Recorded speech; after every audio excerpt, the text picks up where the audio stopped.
7वीं class के प्यारे बच्चे ध्यान देंगे कि ये आपकी विज्ञान की आज की वर्कशीट नंबर 20 है। आज की माने 23 सितंबर की।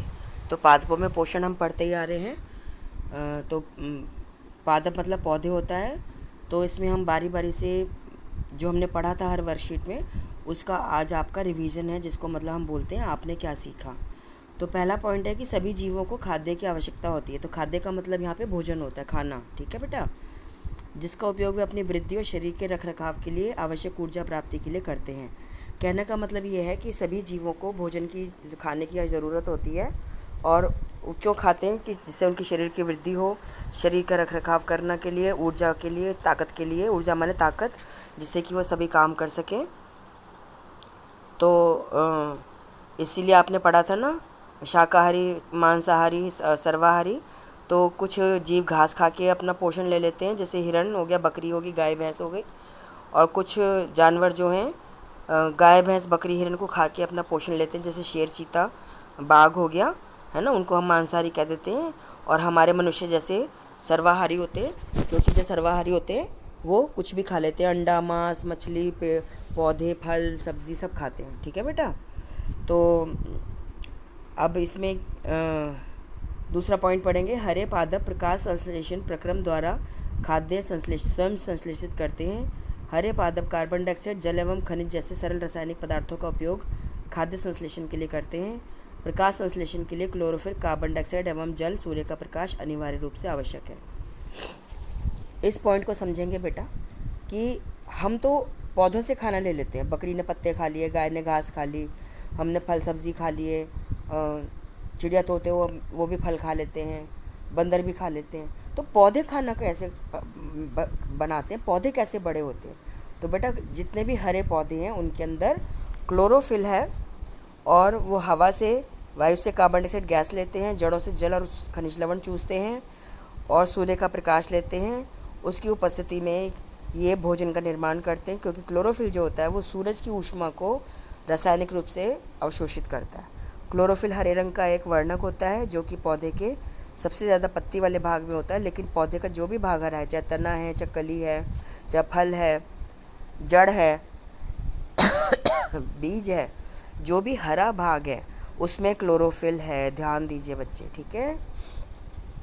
तो आगे पढ़ेंगे कि संश्लेषित माने बनाना होता है। ठीक है, खाद्य मतलब खाना होता है।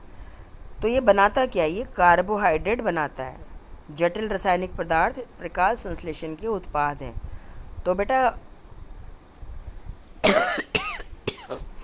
इसमें उत्पाद में ऑक्सीजन गैस नहीं है। तो कार्बोहाइड्रेट के साथ साथ ऑक्सीजन गैस भी बनाता है, अन्य रासायनिक पदार्थ भी बनते हैं, बड़ी क्लास में पढ़ोगे। कार्बोहाइड्रेट को हम आम भाषा में जो पौधे के अंदर बनता है वो ग्लूकोज होता है। ये वही ग्लूकोज होता है जो आप ग्लूकोन डी के नाम से पीते हो जब आपको कमज़ोरी होती है या किसी को ग्लूकोज चढ़ता है, तो वही ग्लूकोज होता है। फिर आप कहोगे मैडम पत्तियाँ कड़वी क्यों होती है, ग्लूकोज होता है तो मीठा होना चाहिए। लेकिन बेटा खाली ग्लूकोज और ऑक्सीजन गैस नहीं बनती, और भी कई प्रकार के पदार्थ बनते हैं, तो आप बड़ी क्लास में पढ़ेंगे। ठीक है बेटा। तो आगे पढ़ते हैं कि प्रकाश संश्लेषण प्रक्रम में क्लोरोफिल की सहायता से पत्तियों द्वारा सौर ऊर्जा का संचयन किया जाता है। इसका मतलब ये है कि क्लोरोफिल ही एक ऐसा पदार्थ है पौधे के अंदर जो कि हरे रंग का वर्णक होता है और सूर्य की ऊष्मा को अवशोषित कर लेता है, क्योंकि उसके घर में तो खाना बनाने के लिए गैस नहीं है ना, वो तो जड़ों की सहायता से उग रहा है। उसकी कौन सी मम्मी पापा हैं, है ना, समझ रहे हो ना। उसे तो अपने आप बनाना है, तो वो ऊर्जा कहाँ से लाएगा, ऊष्मा कहाँ से लाएगा? आप तो फटाक से गैस जला लेते हो, है ना। तो क्लोरोफिल जो है सूर्य की ऊर्जा को संचयन मतलब इकट्ठा करता है। ठीक है बेटा। और आगे हम पढ़ेंगे कि प्रकाश संश्लेषण में उत्पादित ऑक्सीजन गैस का उपयोग, बेटा गलती है, गैस का उपयोग, कौन सी? ऑक्सीजन गैस का उपयोग सभी जीवों द्वारा उनकी उत्तरजीविता के लिए किया जाता है। इसका मतलब ये है कि सभी जानवरों को जो पौधों का भोजन करते हैं, पौधों को खाते हैं, जितने भी मांसाहारी, शाकाहारी और सर्वाहारी जानवर हैं, सभी को ज़िंदा रहने के लिए ऑक्सीजन गैस की आवश्यकता है, जो कि प्रकाश संश्लेषण क्रिया के दौरान बाहर निकलती है। ठीक है। आगे पढ़ेंगे हम। कवक अपना पोषण मृत एवं अपघटित जैव पदार्थों से प्राप्त करते हैं। बेटा कवक को हम मृत जीवी भी कहते हैं, और अमर बैल जैसे पादप परजीवी हैं, वह परपोषी पादप से अपना भोजन प्राप्त करते हैं। बेटा 2 पॉइंट इन्होंने जोड़ दिए हैं। सबसे पहले हम कवक की बात करेंगे। कवक ऐसी खुम्बी होती है जिसको आप मेंढक की छतरी भी कह देते हो। बरसात के मौसम में आपके कपड़ों में सफ़ेद दाग आ जाते हैं, और ब्रेड जो होती है उस पर पहले सफ़ेद धब्बा आता है, फिर वो पीला होता है, फिर हरा होता है, फिर काला हो जाता है, तो वो कवक है, जिसको हम फफूंदी या फुई भी बोल देते हैं। तो एक फुई फफूंदी जिसे हम मशरूम कहते हैं, वो हम उसकी सब्ज़ी बनाते हैं, मटर मशरूम की। आपको पता होगा सब्ज़ी वाले 10-10 रुपये का पैकेट बना के बेचते हैं, आपने देखा होगा।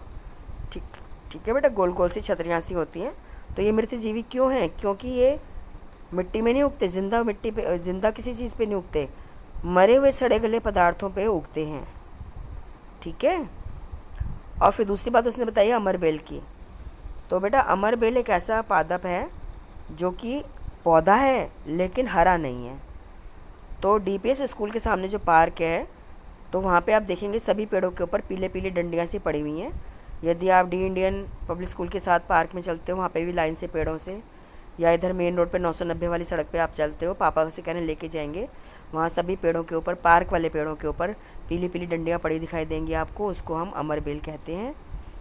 आपने गांव में भी देखा होगा, पर मुझे नहीं पता आप उसे किस नाम से बुलाते हो। हम विज्ञान पढ़े ना बेटा, तो हम उसको अमरबेल बोलेंगे।